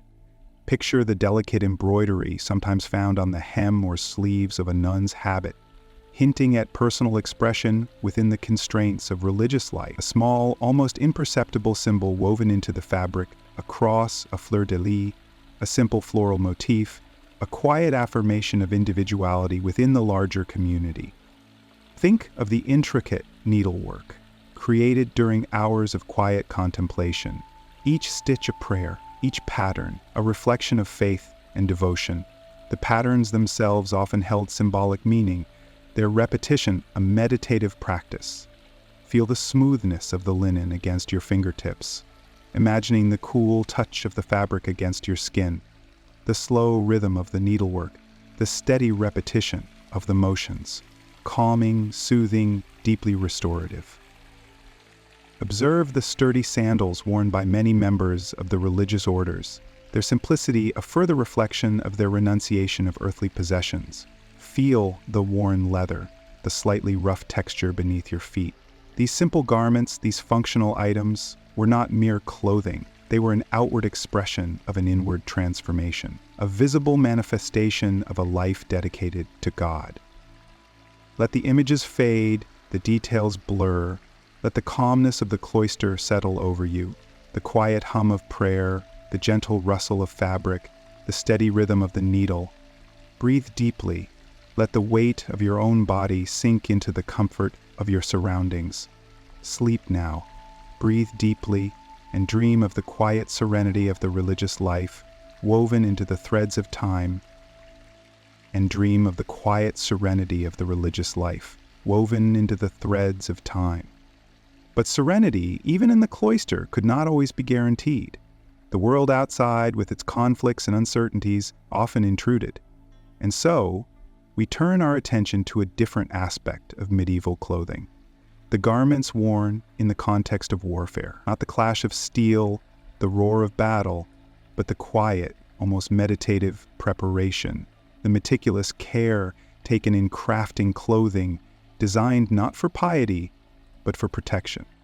Imagine, if you will, the feel of mail hauberk, cool and smooth against the skin at first, yet growing gradually warmer as the wearer moves. The weight, substantial, a constant reminder of the protection it offers. Each individual link, forged by skilled hands, a testament to human ingenuity. Run your fingers across its surface in your mind's eye. Feel the subtle texture of the metal, the precise interlinking of the rings, the way the light catches the polished surface, creating a shimmering play of light and shadow. Notice the subtle variations in tone, the signs of wear and use. Each mark tells a story of battles fought, of skirmishes survived, of near misses and narrow escapes. The hauberk itself, however, was rarely worn alone. Consider the layers beneath, a linen undertunic, perhaps, providing a soft, comfortable barrier against the chafing metal. Feel the softness of the linen against your skin, its coolness a welcome contrast to the weight of the mail. Picture the care taken in its stitching, the precise, even rows of thread, a testament to the patience and skill of the seamstress. The undertunic, a simple garment, yet crucial for comfort and hygiene. Over the hauberk, a surcoat might be worn, a long loose garment often bearing heraldic devices, a visible declaration of allegiance and status. Visualize the rich textures of the fabrics, perhaps wool, thick and warm, or even silk, subtly luxurious beneath the heavy mail. Imagine the intricate embroidery, the carefully rounded coats of arms, lions rampant, eagles soaring, symbols of power and lineage. Feel the weight of the fabric, the subtle rustling sound as it moves with the wearer. Now let us consider the footwear. The sturdy leather boots, thick-soled and well-worn, designed to protect the feet from the harsh realities of the battlefield. Imagine the feeling of the leather, the slight give as you bend your foot. Feel the robustness of the soles, their thickness, a welcome cushion against rough terrain and jagged stones. Sense the sturdy laces, strong and reliable, holding the boots securely to the feet. But the practicality of medieval combat clothing extended beyond just the armor itself. Think of the humble gambeson, a quilted garment worn beneath the mail. Its purpose was not merely to add warmth. Its thick layers of quilted fabric offered additional protection, absorbing the force of blows and reducing the impact of blows from weapons. Run your fingers over its imagined surface, feeling the softness of the padded layers, the slight yielding under pressure, the painstaking work that went into its creation, the many hours spent in meticulous sewing, quilting, and padding, the warmth and comfort it would offer to the wearer. And for those soldiers who could not afford the expense of a full suit of plate armor, there were other options. Consider the simple padded jack, a less expensive but still effective form of protection. Picture its quilted construction, similar to the gambeson but less elaborate. Observe the way the stitching holds it together, how the padding distributes the force of an impact. Feel the reassuring thickness of the padding, the sense of protection it offers. The helmets, too, deserve our attention. Visually trace the curves of a great helm, its shape designed to protect the head and neck. Imagine the coolness of the metal against your skin. Feel the weight, substantial, a protective embrace. Picture the visor, its carefully designed slits providing a limited field of vision but crucial protection for the eyes and face. Let the images of these garments, the hauberk, the surcoat, the boots, the gambeson, the padded jack, the helmet, slowly fade from your mind. Let the sense of the texture of the fabrics and the weight of the armor slowly dissipate. Breathe deeply. Feel the relaxation spreading through your body. The quiet calm returns. Let your mind drift away from the harshness of battle and rest in the peace of the night. Sleep now, and the sounds of battle fade, replaced by the gentle rustling of leaves. The weight of armor is gone, replaced by the lightness of a linen shirt. We leave the battlefield, the clash of steel, the cries of men, and journey to a quieter place, a world of sun-drenched fields and patient toil. We are entering the world of the medieval peasant, their lives lived close to the earth, their clothing reflecting this intimate relationship. Imagine a simple tunic, coarse but sturdy, woven from wool or linen, the fibers thick and strong. Feel the texture against your skin. It's not soft like silk, but it offers a comforting warmth. The color is likely muted, a deep brown from undyed wool, perhaps, or a pale sun-bleached linen. Notice the simple cut, the straight lines, devoid of ornamentation. Practicality, its only adornment. This is not a garment intended for display, but for work. Consider the way it moves with the body as the wearer bends to sow seeds or reaches for a harvest. The fabric, though rough, is durable, able to withstand the rigors of daily labor. Trace the lines of the seams, carefully stitched, evidence of many patient hours spent with needle and thread. Over the tunic, perhaps, a heavier garment, a kirtle, a long, loose-fitting robe, again in earth tones. Imagine its weight, a comforting sense of substance. Feel the heavier, thicker weave of the fabric. The kirtle protects against the chill of the early morning air, the relentless sun, and the occasional rain shower. The simple design of the kirtle, like the tunic, reflects a need for practicality. There's no extravagant embroidery, no elaborate embellishment. Every stitch is functional, serving to provide warmth and protection. The kirtle's length ensures modesty and warmth. Imagine the feel of the rough fabric against your legs as you walk through the long grass of the meadow. For footwear, think of sturdy leather shoes or boots, possibly crafted from ready available materials, tanned hides, reinforced with stitching. These are not delicate slippers. These are work boots, designed to withstand the rough terrain and prolonged wear. Feel the thickness of the leather, the firmness of the sole. The boots are simple, devoid of ornament, but perfectly suited to their purpose, to protect the feet from the harsh elements and to provide support during long hours of physical work. Imagine the comforting weight of the leather as it encases your foot, a sturdy shield against the unforgiving earth. For women, consider a linen chemise worn beneath the kirtle, its fine texture a counterpoint to the coarser outer garments. The chemise, though simple, offers a layer of softness next to the skin, a small comfort in a life of hard work. Imagine the coolness of the linen against your skin on a warm day. The feel of the fabric, smooth yet durable, offers a sense of delicate intimacy. The peasants' clothing wasn't just about protection from the elements, it was also a reflection of their social standing. The absence of fine fabrics, vibrant colors, or elaborate ornamentation spoke volumes about their place in society. Yet, it was clothing of immense practicality, garments designed for comfort, durability, and functionality. They are symbols of resilience, of survival, of a life lived close to the rhythms of nature. Feel the warmth of the sun on your skin, the gentle breeze ruffling your hair. Breathe in the scent of the freshly tilled earth, the earthy smell of the wool, the clean smell of the linen. Imagine the quiet satisfaction of a day's work well done, the simple pleasure of a warm meal after a long day in the fields. Let the image of this simple, functional clothing bring you a sense of peace and contentment. The rhythm of rural life, slow and steady, permeates your being. Let this peaceful image fill your mind. Breathe deeply. Sleep now. But now, let us ascend. Let us leave the quiet fields and the simple lives of the peasantry, and climb the gentle slopes leading to the castles and manor houses, to the world of the aristocracy. Here, clothing is not merely a shield against the elements, but a statement, a declaration of power and prestige, woven from threads of luxury and shimmering with ornamentation. Imagine, if you will, the feel of fine silk against your skin, cool and smooth, a whisper of luxury against the warmth of your flesh.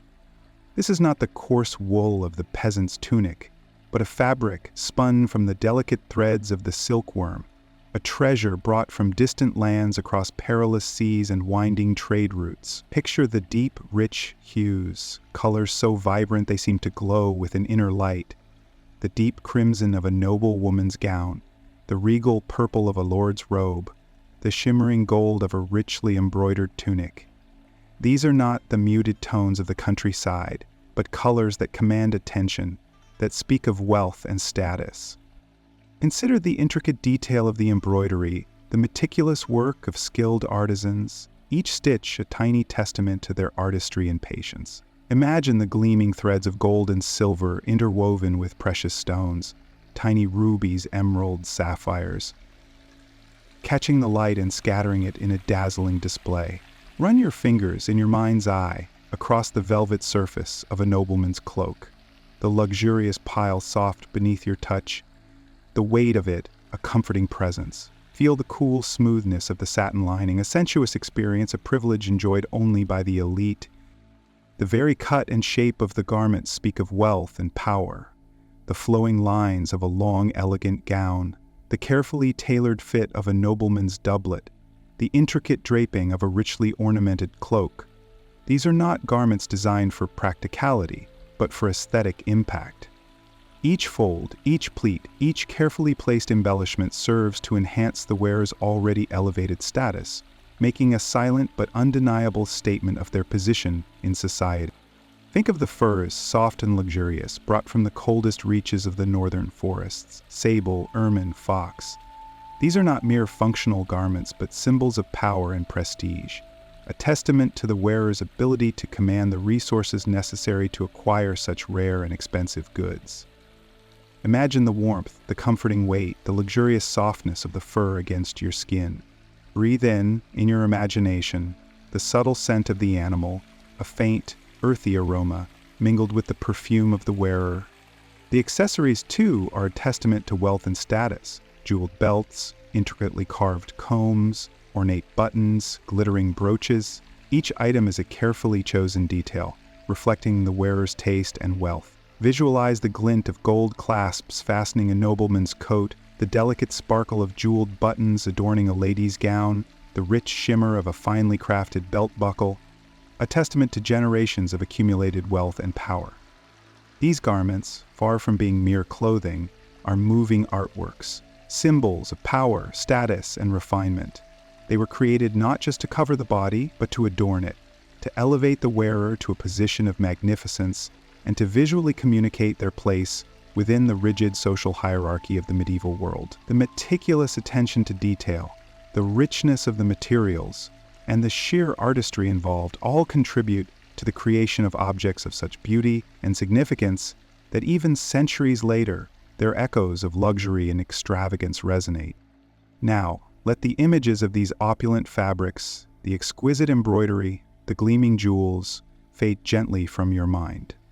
Let the luxurious textures and the vibrant colors dissolve, leaving you with a feeling of calm tranquility.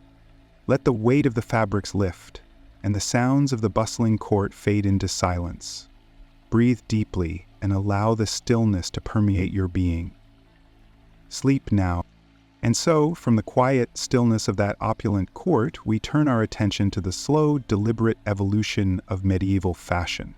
Not a whirlwind of rapid change as we might see today, but a gradual unfolding, a subtle shift in silhouette and detail, mirroring the slow, steady progress of the centuries themselves. Imagine, if you will, the textures, the rough-spun wool of a peasant's tunic, slowly yielding to the smoother, finer weaves of the burgeoning merchant class. Feel the difference, the weight of the heavier fabrics giving way to lighter, more flowing materials as centuries passed. Consider the colors. The deep, earthy tones of the early medieval period, browns, greens, and muted blues, slowly give way to brighter, more vibrant hues. The introduction of new dyes, painstakingly extracted from plants and insects, brought a new richness and depth to the palette. Picture the slow, methodical process of dyeing, the careful immersion of the cloth, the patient waiting for the color to take hold. Let the images of those rich, deep colors soothe you, as they were meant to soothe those who wore them centuries ago. The cut and style of garments also evolved at a measured pace. The long, flowing robes of the early Middle Ages, often fastened with simple brooches, gradually became more tailored. The introduction of new tailoring techniques allowed for a more fitted silhouette, especially among the wealthier classes. Imagine the slow, deliberate movements of the seamstress, the needle gliding through the fabric, each stitch a small act of creation, contributing to the overall beauty of the garment. Feel the weight of the needle in your hand, the gentle give and take of the fabric under your fingers. Let the repetition calm your mind, lull you toward quiet slumber. Consider the details. Embroidery, once a rare and precious embellishment, became more commonplace, though still intricately worked. Think of the countless hours spent creating those intricate patterns, the tiny stitches forming a tapestry of beauty, a quiet testament to the skill and dedication of the craftspeople. Imagine the slow, even rhythm of the needle, the quiet concentration needed for such detailed work. Let the imagery soothe you, the rhythmic motion lull you to a state of peaceful relaxation. The evolution of footwear mirrored this slow progression. Simple leather sandals and boots gave way to more elaborate designs, with pointed toes and richly decorated uppers becoming increasingly fashionable among the aristocracy. Imagine the feel of smooth leather against your skin, the subtle give and flexibility of the material. Picture the careful craftsmanship, the precise stitching and finishing, the small details that reveal the dedication of the artisan. Let this image slowly fade, its calming influence washing over you. The use of accessories also underwent subtle changes. Jewelry, initially reserved for the elite, became more widespread, with simpler pieces becoming accessible to a broader segment of the population. Imagine the cool gleam of silver or the warmth of gold against your skin, the delicate weight of a pendant, the gentle touch of a ring. Let these sensations bring a calming weight to your eyelids, a a soothing quietness to your mind. And so we see that even the seemingly superficial aspects of medieval fashion, the colors, the cuts, the details, reveal a rich tapestry of social, economic, and technological change. But it was a slow, deliberate process, reflected in the garments themselves. The careful stitching, the meticulous craftsmanship, the gradual evolution of style all point to a world moving at a slower, more deliberate pace. A world where even the act of dressing oneself was a ritual, a daily meditation, a quiet acknowledgement of the passing of time. Breathe deeply. Let the images of these medieval garments, their textures, colors, and forms dissolve gently into the quiet darkness of your mind. Sleep now. The quiet hum of the spinning wheel fades into a gentle murmur, a soothing lullaby for your weary mind. Rest now. Let the slow, rhythmic stitches of the seamstress's needle lull you into a deep and peaceful sleep. And so, the quiet hum of the spinning wheel fades, replaced by the distant echo of hooves on cobblestones, the rhythmic creak of laden ships, the murmur of 1,000 voices speaking many tongues.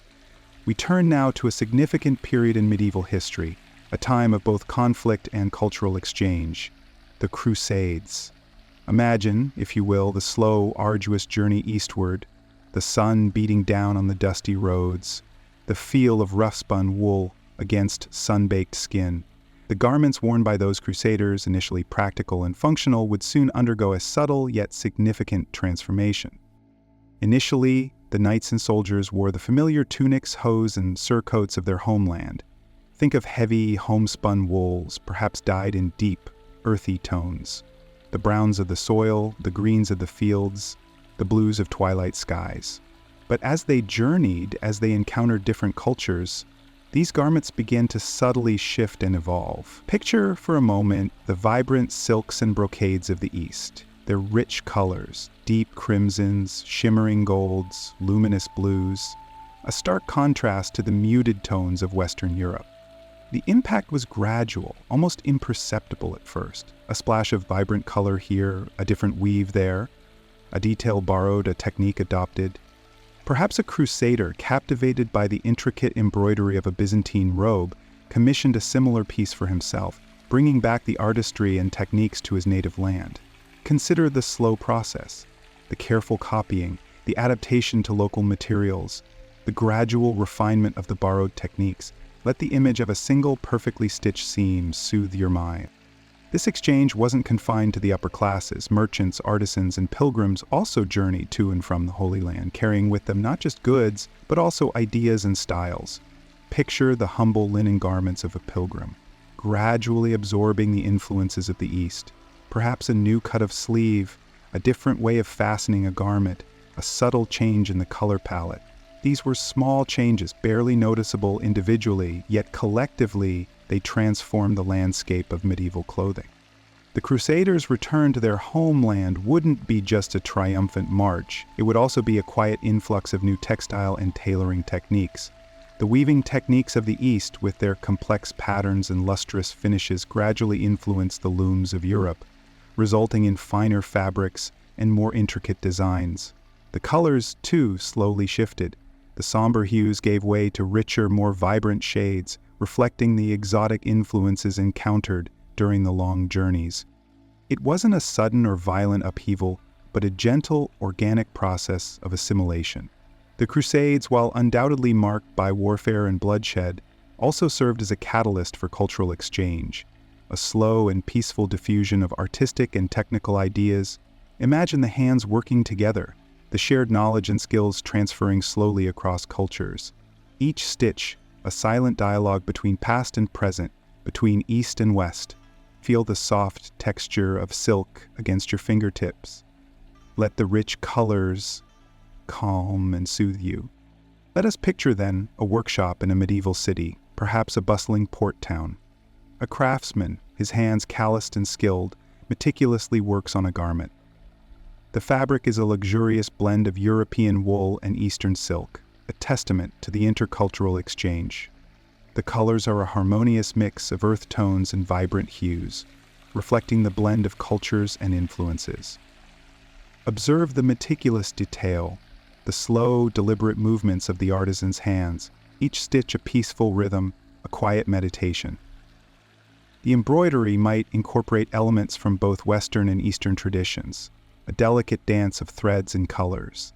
The garment itself, perhaps a richly decorated tunic or a lavishly embroidered surcoat, is a physical manifestation of this cultural fusion, a tangible representation of the long, slow process of peaceful exchange. Breathe deeply. Let the image of this beautifully crafted garment, with its blend of cultures and influences, bring you a feeling of calm and tranquility. Remember the slow, meticulous work, the careful selection of materials, the precision of the stitching. These are the details that define the garment, that tell a story of exchange and adaptation, of cultural fusion. Feel the gentle weight of the fabric against your skin. Imagine the soft texture of the silk, the warmth of the wool. Let these sensations lull you into a deep and restful sleep. The rhythmic pulse of the craftsman's needle becomes the soothing beat of your own heart. Rest now, and let the threads of time weave a tapestry of peaceful slumber around you. Sleep, sleep. And as the slow, rhythmic pulse of the craftsman's needle fades into the quiet stillness of your slumber, we turn our attention to the subtle shifts, the gentle breezes of change that heralded the end of the medieval era and the dawn of the Renaissance. It was not a sudden rupture, a violent upheaval, but a gradual transition, a slow unfolding of new styles and ideas woven into the very fabric of society. Imagine, if you will, the late 14th century, the elaborate, often opulent clothing of the high medieval period with its vibrant colors and intricate designs begins to subtly evolve. The long, flowing lines of the tunics, the voluminous sleeves, the richly embroidered surcoats. These elements remain, but they are refined, adapted, reshaped. The rich blues and deep reds, so characteristic of the preceding centuries, give way to softer hues, gentler tone. Think of the pale blush of a spring dawn, the subtle lavender of a twilight sky. The emphasis shifts from bold statements to a more understated elegance. The fabrics themselves undergo a transformation. While the familiar wools and linens continue to be used, new materials, often imported from faraway lands, are incorporated into the designs. Imagine the soft sheen of fine silks from the east, their delicate threads whispering tales of distant shores. These luxurious fabrics, once the exclusive privilege of the very wealthy, become more readily available, subtly altering the landscape of fashion. Feel the coolness of the silk against your skin, its smoothness a balm to your senses.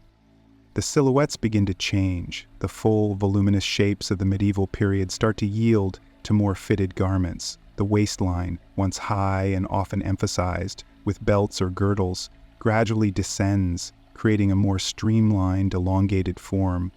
This shift is subtle, almost imperceptible at first, like the slow, steady growth of a flower. Consider the gentle curve of the new waistline, the way the fabric flows around the body, creating a sense of movement and fluidity. It is a change that mirrors the changing ideals of the time. The intricate embroidery, the hallmark of medieval craftsmanship, persists, but its style undergoes a transformation. The densely packed motifs, the symbolic representations of power and piety, give way to a more delicate, naturalistic style. Imagine the graceful curves of leaves and flowers, the delicate lines of birds in flight, meticulously rendered in threads of gold and silver. These motifs, while still decorative, carry a different aesthetic, a different sensibility. The needlework, though painstaking, evokes a lightness, a freshness, a feeling of awakening. But the change is not merely aesthetic. The shift in clothing reflects broader societal changes. The burgeoning merchant class, accumulating wealth and influence, introduces its own style. The elaborate garments of the aristocracy, once symbols of undisputed power, are now echoed, albeit in simpler forms, by the rising middle class. The accessibility of finer fabrics and the changing designs allow for a greater range of expression within the social hierarchy. Not a rebellion, but an evolution, a diffusion of styles. Envision a bustling marketplace, a tapestry of colors and textures, reflecting the evolving social dynamics of this transitional period. As the 15th century progresses, the transition becomes even more pronounced. The stiff, angular shapes of the late medieval period begin to soften, giving way to a greater sense of movement and flexibility. The long, flowing garments are replaced by more tailored, structured pieces, anticipating the elegance and refinement of the Renaissance. The lines are cleaner, more refined, reflecting the evolving artistic sensibilities of the time. Notice the way the light plays on the fabric, revealing the intricate details of the workmanship. The colors, once bold and dramatic, are now muted and sophisticated, reflecting the refined tastes of the new era. It is a slow, subtle transition, but a profound one, a reflection of the shift in social values, artistic ideals, and cultural influences that shape the emergence of the Renaissance. Breathe deeply, feel the gentle rhythm of your breath, and let the image of this evolving style, this peaceful transformation, settle deep within you, guiding you toward a deep and tranquil slumber. Sleep now and dream of the threads of time. Sleep now and dream of the threads of time. The transition, as we have seen, was not abrupt. It was a slow, almost imperceptible fading of one era into another, a gentle unraveling of the medieval tapestry and the careful weaving of a new design. Consider the humble linen shirt, its simple elegance, a testament to centuries of practical refinement. Imagine its cool texture against the skin, its breathable weave, the subtle whisper of the fabric as it moves with the wearer's body. This simple garment, so fundamental to the medieval wardrobe, continues to influence our modern conceptions of comfort and utility. The techniques of spinning, weaving, and dyeing, perfected over centuries, found their way into the burgeoning textile industries of the Renaissance and beyond. Think of the sturdy wool, its warmth and durability, ensuring that the garments of those times offer a sense of enduring comfort and resilience, reflecting the strength and perseverance of the people who wore them. The patterns, painstakingly created by hand, held their own kind of narrative, reflecting social status, regional identity, and personal expression. These intricate designs, though evolving, provided a visual connection to the past, echoing the beauty and craftsmanship of earlier eras. Trace the fading patterns of a medieval tapestry with your mind's eye. The colors, rich and earthy, slowly blend, merging into the softer tones of the Renaissance. Feel the gentle weight of the fabric, the subtle texture beneath your fingertips.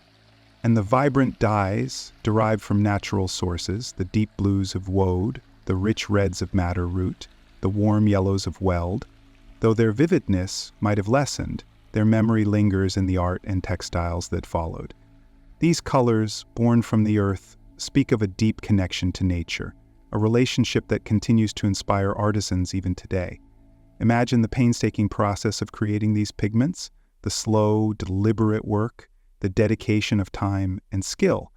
Let those images bring you a sense of quiet peace.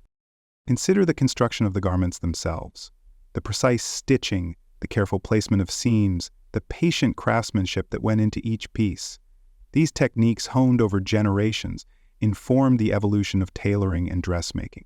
The shaping of fabric, the strategic placement of darts, the careful attention to detail, these were all cornerstones of medieval clothing, and they continue to resonate in contemporary design. Think of a tailor centuries ago working by candlelight, their nimble fingers expertly manipulating the fabric.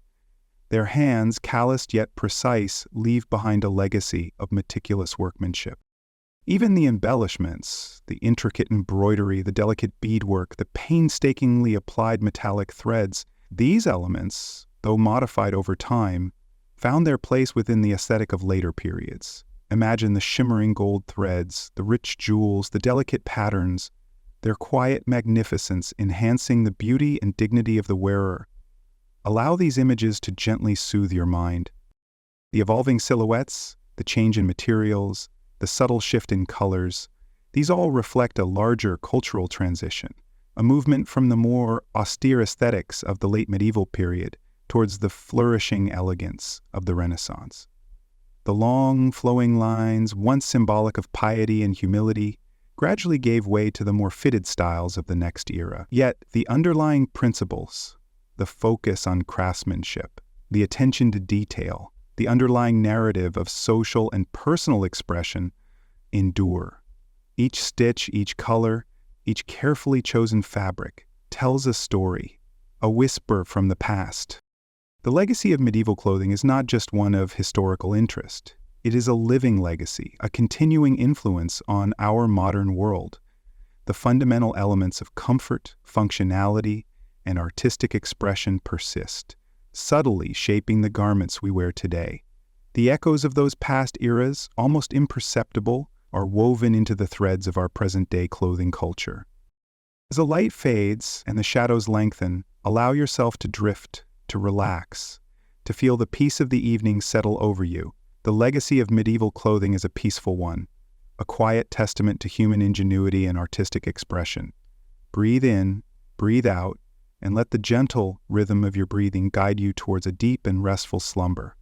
Sleep now. The threads of time have led you to this peaceful place,